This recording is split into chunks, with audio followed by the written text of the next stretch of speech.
సర్వోన్నత స్థలములో నివసిస్తూ వేలాది దూతలతో అనునిత్యము పరిశుద్ధుడు పరిశుద్ధుడు పరిశుద్ధుడిని గానప్రతి గానములతో పొగడబడుచు ఉన్న అదనాయి మీకు స్తోత్రం. నన్ను అంధకార సంబంధమైన అధికారముల నుండి విడుదల చేసి తాను ప్రేమించిన తన కుమారుని యొక్క రాజ్య నివాసినిగా చేసేదనని వాగ్దానము చేసిన తండ్రి మీకు స్తోత్రం.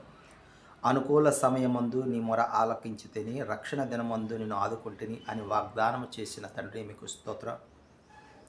నేను వారి ఎలోహింనై ఉందును, వారు నా ప్రజలై ఉందురు అని వాగ్దానం చేసిన తండ్రి మీకు స్తోత్రం. మీకు తండ్రినై ఉందును, మీరు నాకు కుమారులను కుమార్తెలనై ఉందురు అని వాగ్దానం చేసిన తండ్రి మీకు స్తోత్రం. నన్ను బలపరచు వాని అందే నేను సమస్తమును చేయగలనని వాగ్దానం చేసిన తండ్రి మీకు స్తోత్రం.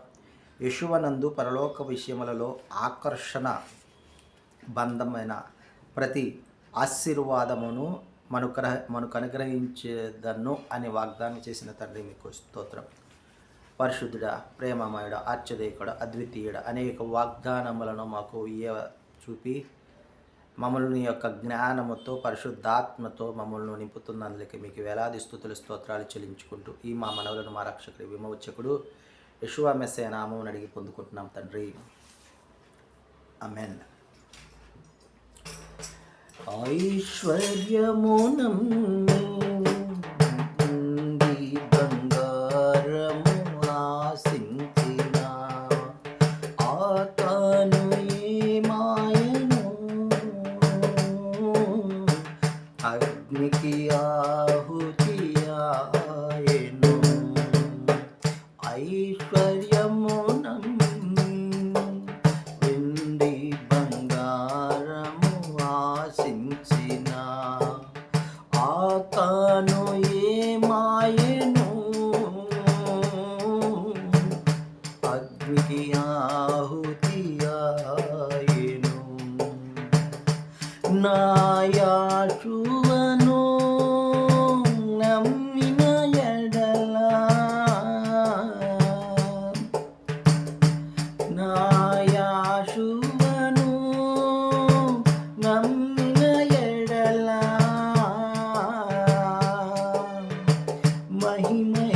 మహిమైశ్వర్యము నీకు నిశ్చయమే.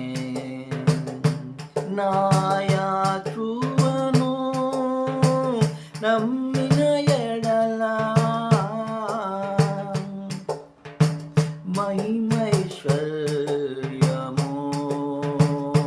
నీకు నిశ్చయమే. నమ్మి మనుషులను నీవు నమ్మి పలుమార్లు మోసపోయావు, పలుమార్లు మోసపోయావు. ఇలా ఎంతకాలము నీవు సాగిపోదు, ఇలా ఎంతకాలము నీవు సాగిపోదు. రెండవ దినవృత్తాంతాల గ్రంథము 19వ అధ్యాయాన్ని మనం ధ్యానించుకుంటూ ఉన్నాం. ఈ అధ్యాయంలో యెహోషాపాతు యెరూషలేమునకు క్షేమముగా తిరిగి వచ్చిన అయితే దీర్ఘదర్శి అయిన హనానీ కుమారుడైన యెహోషాపాతు వద్దకు వచ్చి ఈ విధంగా ప్రకటన చేస్తూ ఉన్నాడు.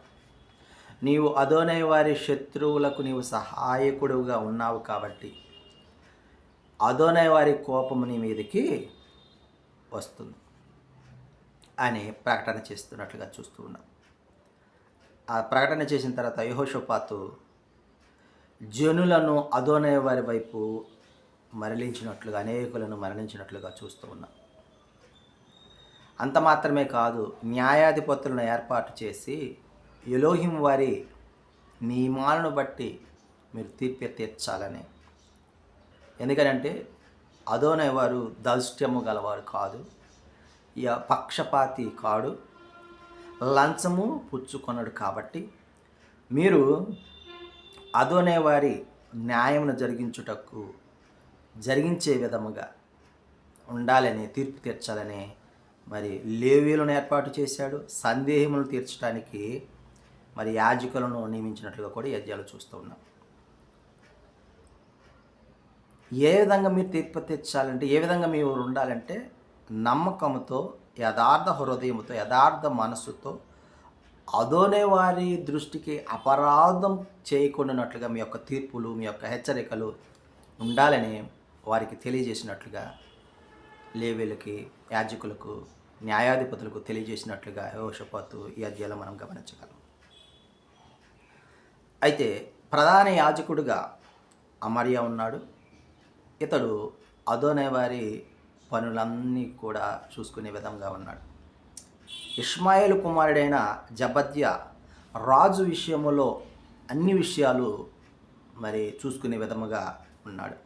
లేవీయుల పరిచారకులుగా ఉండగా అదోనే వారికి తోడుగా ఉండి మేలు చేయటకే వారికి తోడుగా ఉన్నట్లుగా ఈ యొక్క అధ్యాయంలో మనము గమనించుకోవాలి. ఆమేన్.